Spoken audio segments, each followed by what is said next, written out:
अस्सलाम वालेकुम वरहमतुल्लाहि वबरकातुहू। हमारे डेरा गाजी खां के अंदर इस वक्त समग्र का कारोबार बिल्कुल अरूज पे है। और वहाँ से जब ये आते हैं BMPA वाले पता नहीं क्या कर रहे हैं कि मंथिया ले रहे हैं और मंथिया लेके ये गाड़ियों को क्रॉस कर देते हैं। जहाँ जब आता है डेरा गाजी खां के अंदर, या तो ये कस्टम वाले आ जाते हैं, गाड़ियाँ पकड़ के ले जाते हैं। अब मैं अपने बेटे की बात कर रहा हूँ कि मेरे बेटे ने गाड़ी का सामान लोड किया अड्डे के ऊपर, तो उसको पकड़ के ले गए। अभी तक हमारी गाड़ी वहाँ खड़ी है कस्टम के अंदर, जिसका हम केस लड़ रहे हैं। पहले मतलब लाहौर में 2 दफ़ा वकील जा चुका है, फिर फैसलाबाद जा चुका है। अब वो भी इस चीज़ पे आ गए कि वो भी मंथरे उन्होंने मुका दिए हैं कि कस्टमर भी मंथरे ने शुरू कर दी। और BAPM वाले तो हद मुका दी इन्होंने, इधर का माल उधर और उधर का माल उधर।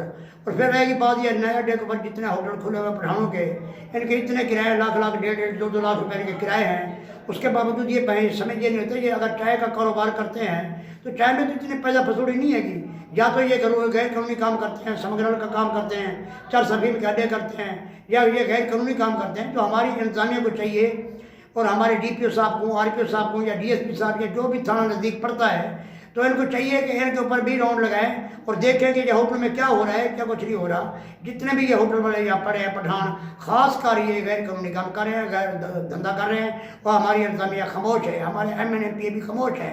और उसके बावजूद वज़ीर अल का अपना शहर है, अगर इसको भी ये कंट्रोल नहीं कर सकते तो हमारी नस्ल तो यहाँ बर्बाद होकर रहेगी।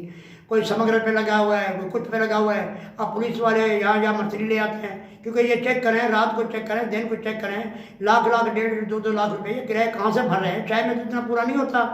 और आप मेरे बेटे की जो गाड़ी पकड़ी गई, मैं आपको अपनी कहानी बता रहा हूँ अपने घर की। मेरे बेटे ने यहाँ अड्डे पर लोड कराया, उसके बाद बेटियाँ भी हैं आगे, उनको भी जिसने भी मुखबरी की, रात का 2 का टाइम था, उसको पकड़ के ले गए, उसे बिल्टे भी दी गई, गाड़ी को बंद कर दिया।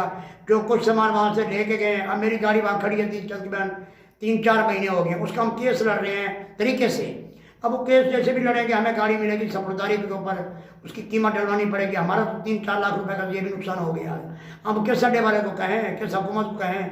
अब कस्टम वाली जो गाड़ियाँ यहाँ जाती हैं ये पकड़ लेते हैं, पकड़ देने के बावजूद ये पैसे लेके छोड़ देते हैं। अब ये इन्होंने पैसे मुका रखे हैं जी, हमें गाड़ी पकड़वाओ, 1 2 लाख रुपये आपको देंगे। अब लोग जो है ना ये चट्टी दलाल उठ कर खड़े हो जाते हैं, निशानदेही करते हैं। पहले तो मैं ये पूछना चाहता हूँ इंतजामिया से, BMP जो बनी हुई है ये क्या कर रहे हैं वहाँ से, पहले तो ये पकड़ लें, ये क्रॉस होने देते हैं। जब यहाँ अड्डे पे आग उतर जाती है, फिर ये वहाँ से आगे लोड करते जिस शहर में भेजते हैं, फिर वहाँ से मतलब यानी कि पुलिसों के जो सारे जितने बने हुए हैं, मेरे खासकर RPO साहब डेरा गाजी खां से, DPO साहब डेरा गाजी खां से, और DSP साहब हैं उनसे, और वज़ीर आला से, वज़ीर आज़म से, MNA से, MPA से इल्तिजा है, अपील है, हमारे हाल पे रहम करो, डेरा गाजी खां के शहर पे रहम करो, हमारे बच्चों पे रहम करो। इसको जो समग्र का कारोबार हो रहा है, या जो अड्डे जो मतलब चरसा फीमा हेरोइन ये बिक्री हैं, खुदारा हमें अपने पाकिस्तानी रहने दो, हमारे बच्चों को ख़राब और बर्बाद ना करो।